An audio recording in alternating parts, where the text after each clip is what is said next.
MS Warda Traders is a partnership firm in which Ramesh and Suresh are partners sharing profits and losses in the equal ratio. उनका ratio कितना है? Equal ratio. From the trial balance given below and the adjustments, you are required to prepare trading and profit and loss account for the year ended 31st March 2017. कुछ अगर ना year end 31st March 2017 को year खत्म हो रहा है, इसका मतलब क्या होगा कि ईयर स्टार्ट कभी हुआ रहेगा? 1 अप्रैल 2016, मतलब करंट ईयर का नाम क्या होगा? 16-17। हमेशा हम लोग अकाउंट्स ना we prepare the accounts on the last day of the year. We prepare the accounts on the बच्चा last day of the year. इसलिए किसने कहा था कि अकाउंटिंग क्या है? अकाउंटिंग एक पोस्टमार्टम है। जो बीत गया उसका एक पोस्टमार्टम है कि आपने साल भर में कितनी कितनी इनकम किया, कितना कितना एक्सपेंस किया। तो अपने 16-17 का अपने को हिसाब किताब करना है। And balance sheet as on that date, trial balance as on 31st March 2017। बच्चों याद होगा, जितनी आइटम डेबिट बैलेंस में ना, जितनी आइटम डेबिट बैलेंस में या तो एक्सपेंस होगा या एसेट होगा। तो बच्चों साल के पहले दिन जो आपका स्टॉक है वो कहाँ लिखते हो? ओपनिंग स्टॉक कहाँ लिखते हो? ट्रेडिंग अकाउंट के डेबिट साइड में। परचेसेस कहाँ लिखते हो? ट्रेडिंग अकाउंट के डेबिट साइड में। Debtors asset, investment assets, insurance expense, profit loss के डेबिट साइड में। Plant and machinery asset, salaries, salary क्या? प्रॉफिट लॉस के डेबिट साइड में। बैड डेट्स लॉस हो गया ना। बैड डेट्स का मतलब क्या? डूबत खाता। मैंने किसी को उधारी पे सामान बेचा, जब पैसा मांगने गया तो बोलता कौन दूं, नहीं देगा, चाहिए रुपये। तो प्रॉफिट लॉस के डेबिट साइड में। Furniture asset, cash in hand asset. Credit balance, credit balance में जितनी आइटम होगी या तो वो इनकम होगी या लाइबिलिटी होगी। तो sundry creditors, liability. Sales, trading account credit side, capital liability.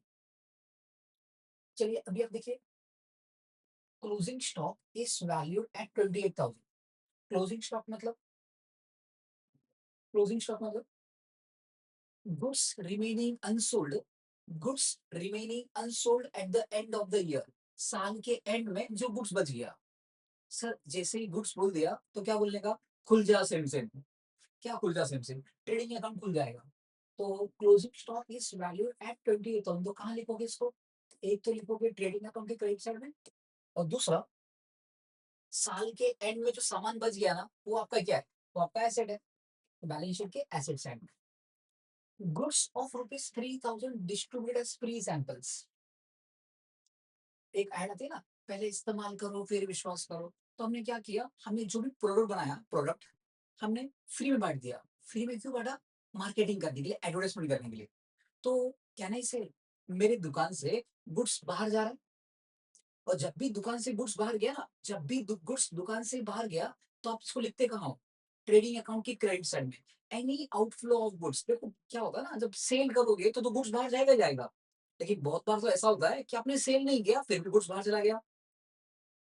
जैसे कि गुड्स डिस्ट्रीब्यूटेड फ्री सैंपल्स, तो एक तो लिखोगे ट्रेडिंग अकाउंट के क्रेडिट साइड में। एक बात हमेशा याद रखना, जैसे ही नाम आ गया गुड्स तो बोलने का खुल जा सिम से। क्या खुल जाएगा? Trading account. और दूसरा बच्चों, ये गुड्स फ्री में क्यों बांटा? पागल थे हम? नहीं सर, हमने एडवर्टाइजमेंट किया है, और एडवर्टाइजमेंट अपना एक्सपेंस होता है तो प्रॉफिट लॉस के डेबिट साइड में। Provide further bad debts of 800, provide further bad debts of 800। बच्चों ये वो बैड डेट्स है ना, ये वो बैड डेट्स है जो साल के बीच में हुआ था और रिकॉर्ड कर दिया। ये 500 रुपया वो बैड डेट्स है ना जो साल के बीच में हो गया था और हमने इसको रिकॉर्ड भी कर दिया था। अब ट्रायल बैलेंस बन जाने के बाद, ट्रायल बैलेंस बन जाने के बाद मालूम पड़ता है भैया ये 800 रुपया और नुकसान हो गया, 800 का नुकसान और हो गया। 500 तो पहले से हुआ था, 500 वो था जो हमने रिकॉर्ड भी कर लिया, 800 रिकॉर्ड करना बाकी है। तो क्या हुआ? नुकसान तो इससे साल का है। तो अपन क्या करेंगे, एक तो इसको करेंगे ऐड टू बैड डेट्स। क्या करेंगे बच्चों? Add to bad debts. तो बैड डेट्स में बच्चों ऐड कर दोगे, बैड डेट्स में ऐड कर दोगे। और दूसरा, इतना पैसा ना, इतना पैसा अपने को डेटर से नहीं मिलने वाला है। इतना पैसा अपने को डेटर से नहीं मिलने वाला है। Depreciate furniture eight 5% per annum. Furniture पे 5% डेप्रिसिएशन, तो फर्नीचर है 12,500, इस पे अगर आप 5% निकालते हो तो 5/100, 125 इज 625, तो 625 आपको डेप्रिसिएशन हो गया, मतलब एसेट की वैल्यू कम होगी। फर्नीचर, तो फर्नीचर से 625 कम हो जाएगा, और कहने से ये एक तरह का एक्सपेंस है, तो प्रॉफिट लॉस की डेबिट साइड में।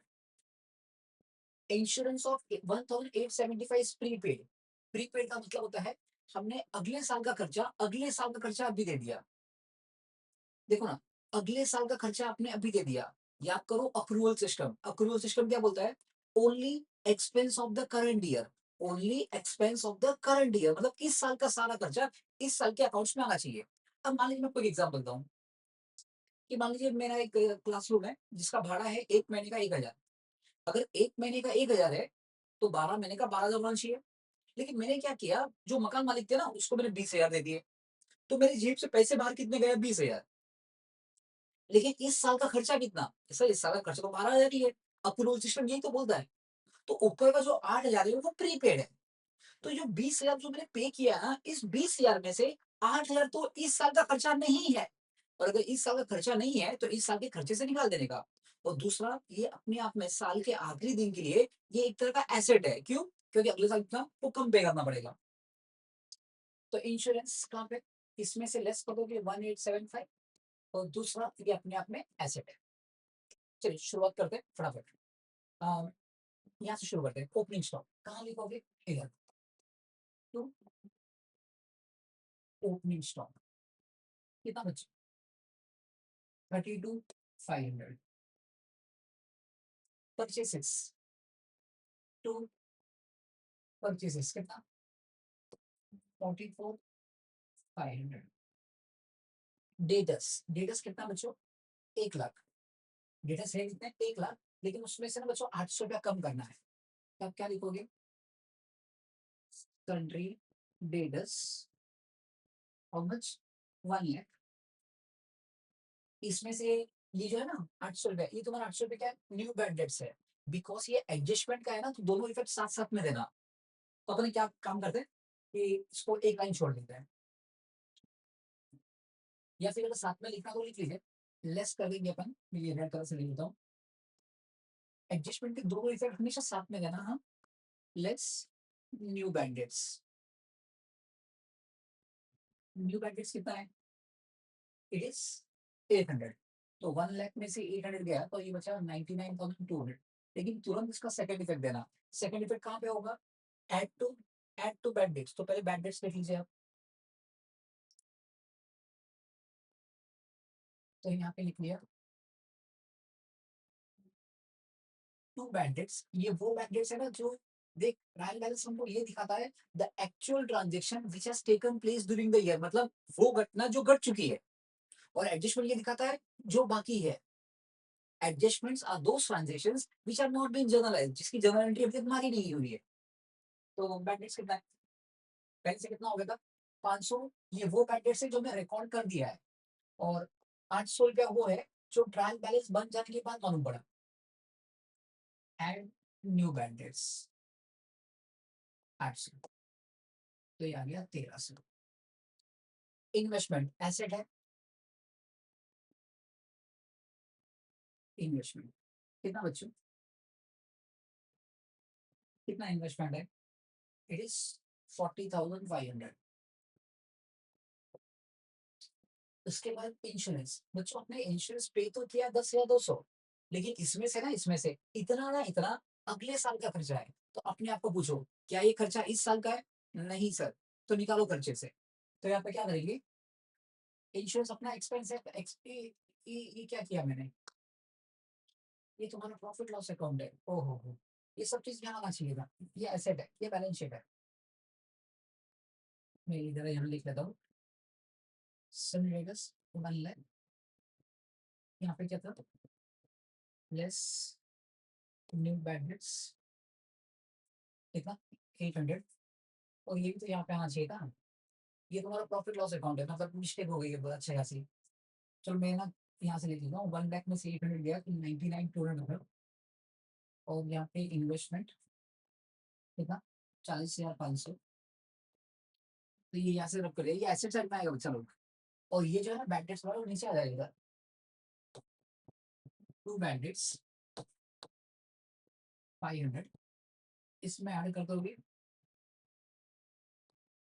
न्यू बैड डेट्स कितना 800, तो आउटर कॉलम में आ गया 1300।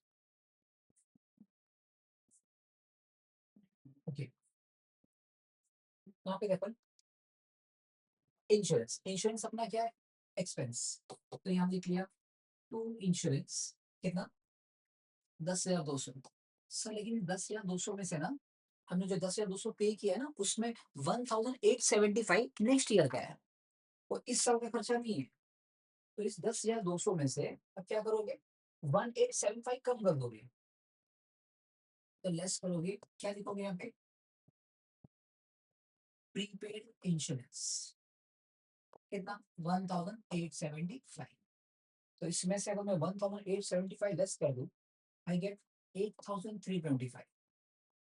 और सेकंड इफेक्ट कहाँ पे आएगा, बिकॉज सर ये अपना एसेट एक तरह का, तो आप एसेट साइड में लिख लोगे प्रीपेड इंश्योरेंस 1,870। ठीक है, then we come to the plant and machinery. Plant and machinery asset होता है, तो यहाँ लिख लिया आपने प्लांट एंड मशीनरी कितना बच्चों 15,000। प्लांट मशीनरी कितना 15,000। इसके बाद सैलरीज, सैलरीज कहाँ पे जाएगा सर प्रॉफिट लॉस के डेबिट साइड में, टू सैलरीज कितना 4,850, 4,850। फिर बैड डेट्स का कर दिया सर फर्नीचर, फर्नीचर आपका एसेट है, फर्नीचर था कितना सर फर्नीचर था तो 12,500 था, उसमें से लेस कर दिया डेप्रीसिएशन, लेस क्या कर दिया डेप्रीसिएशन 625, तो ये आ जाएगा 11,875। कितना आ जाएगा 11,875, और डेप्रीसिएशन एक्सपेंस है तो एक्सपेंस साइड में लिख लेंगे, तो यहाँ पे लिख लिया तो डेप्रीसिएशन ऑन फर्नीचर कितना बच्चों 625। Cash in hand sir asset है, एसेट साइड में लिख लीजिए कैश इन हैंड कितना 5,775। अरे क्रेडिट बैलेंस में सन्ड्री का इधर सर लाइबिलिटी होती है, आप लाइबिलिटी में लिख लीजिए सन्ड्री क्रेडिटर्स कितना 45,325। सेल्स सर सेल्स हमारी सबसे मेन इनकम है, तो इसको यहाँ लिख लिया बाई सेल्स कितना 61,000। कैपिटल, जो कैपिटल में अपने को एक एक लाइन छोड़ के लिखना पड़ेगा, क्योंकि बिजनेस में जो प्रॉफिट या लॉस होगा ना वो इसमें आ जाएगा। तो रमेश का कितना है 1,20,000, और सुरेश का 40,000। ठीक है, चलिए अब ये बता दिया फटाफट। Closing stock is valued at 28,000, closing stock को वैल्यू कितने में किया गया 28,000। क्लोजिंग स्टॉक कहाँ लिखता है सर, एक तो लिखेंगे ट्रेडिंग अकाउंट की क्रेडिट साइड में बाई क्लोजिंग स्टॉक कितना 28,000, और सेकंड इफेक्ट बैलेंस शीट के एसेट साइड में 28,000। उसके बाद goods of 3,000 distributed free samples, तो यहाँ पे मेरा दुकान से गुड्स बाहर गया ना, तो यहाँ लिखेंगे by goods distributed as free samples, पूरा लिखना 3,000। और बच्चा हमने जो फ्री में बांटा हम पागल थे क्या, नहीं सर एडवर्टाइजमेंट किया हमने, तो टू एडवर्टाइजमेंट कितना 3,000। तो ये हो गया, ये हो गया न्यू बैंडेट्स का कर दिया अपन ने, फर्दर बैंडेट्स मतलब न्यू बैंडेट्स कर दिया, फर्नीचर का डेप्रिसिएशन ऑफ फर्नीचर कर दिया, इंश्योरेंस कर दिया, हो गया टैली करता है। सर जो ट्रेडिंग अकाउंट है वो कौन सा अकाउंट होता है sir, trading account nominal account होता है, तो इसका जो क्रेडिट साइड है ना वो इनकम साइड है। तो देखो इनकम कितनी आ रही है, देखिए यहाँ पे 61,000 plus 3,000 plus 28,000, so the income side is 92,000। Income कितना है बच्चा? 92। एक्सपेंस देखिए 32,500 प्लस 44,500, सो एक्सपेंस इज 77,000। तो आप बताइए इनकम जीता कि एक्सपेंस जीता? इनकम जीत गया। तो यहाँ से जो रिजल्ट आएगा वो आएगा तुम्हारा ग्रॉस प्रॉफिट। क्या रिजल्ट आएगा? Gross profit. तो जो बड़ा फिगर दोनों का लिख लीजिए, 92,000, 92,000। अभी 92,000 में से 7 से माइनस करना, तो यहाँ पे लिख लेंगे to gross profit carry down. कितना आ जाएगा? 15,000। तो ये जो ग्रॉस प्रॉफिट कैरी डाउन इसको यहाँ लिख लेंगे, तो यहाँ पे आ जाएगा by gross profit brought down 15,000। Sir profit and loss account कौन सा अकाउंट है? सर वो भी नॉमिनल अकाउंट है। तो ये इनकम साइड अगर 15,000 पूरा लग गया, 15,000 इसका ऐड करना। तो एक एक करके बोलिए। 1300, 8325, 4850, 625 और ये 3। तो ये आ रहा है 18,100। कितना आ रहा है बच्चा? 18,100। डेबिट साइड ज्यादा आ रहा है, मतलब एक्सपेंस साइड ज्यादा है। अगर एक्सपेंस ज्यादा है, इनकम कम है, तो सीधी सादी बात है, रिजल्ट क्या आएगा? लॉस हो जाएगा। रिजल्ट क्या आएगा? लॉस। रिजल्ट आ जाएगा लॉस। तो जो बड़ा फिगर है दोनों तरफ लिख लीजिए 18,100। तो 18,100 यहाँ पे भी लिखा, 18,100 यहाँ पे भी लिखा। अभी 18,100 में से 15,000 कम करिए, तो 3,100 रुपया ये तुम्हारा हो गया लॉस। ये लॉस किसको झेलना पड़ेगा? दोनों पार्टनर्स को।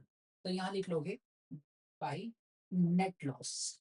प्रॉफिट एंड लॉस अकाउंट क्या दिखाएगा? नेट लॉस, मतलब फाइनल। हमको कहा गया था कि वहां पे इक्वल रेशियो है, तो दोनों में इक्वली बांट दीजिए। रमेश और सुरेश में, रमेश को कितना आ जाएगा? 1,550, 1,550। और सुरेश को भी आ जाएगा 1,550। अब ना बच्चा, लॉस से कैपिटल कम होगा, कैपिटल कम होगा तो यहाँ से लेस कर देना। लेस कर दोगे नेट लॉस कितना? 1,550। इसमें माइनस किया तो 1,18,450 आ जाएगा। इसमें से लेस करिए नेट लॉस 1,550, तो ये आ जाएगा 38,450। अब बच्चों इनको ऐड कर तो देखिए कितना आता है। 45,325 प्लस 1,18,450 प्लस 38,450, ये तुम्हारा आता है 2,02,225। और वहां पे देख 99,200, 40,500, 1,875, 15,000, 11,875, 5,775 और 28,000। ये कितना आ गया? 2,02,220। ठीक है।